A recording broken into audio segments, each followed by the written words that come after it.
तमाम साथियों को हमारे चैनल पर इस्तकबाल है, स्वागत है। ब्रेकिंग न्यूज़ आज की खबर सुनेंगे।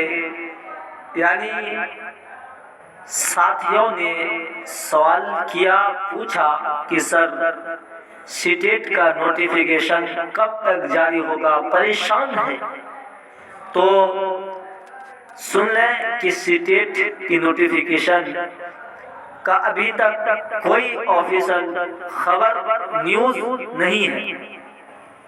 इसलिए आप तमाम साथियों से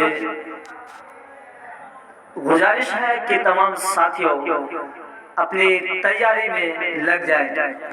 सीटेट का डेट आज या 10 दिन के बाद निकलना ही निकलना है। इसलिए आप तैयारी में लगे रहें, धीरे धीरे तैयारी करते रहें। और अगर आप सीटेट के लिए अगर तैयारी करना चाहते हैं तो ये चैनल भी आपके लिए बहुत अहम किरदार अदा करेगा, बहुत महत्वपूर्ण होगा। इसलिए इस चैनल को आप ज़रूर सब्सक्राइब कर लें ताकि आपको सबसे पहले वीडियो पहुंच जाए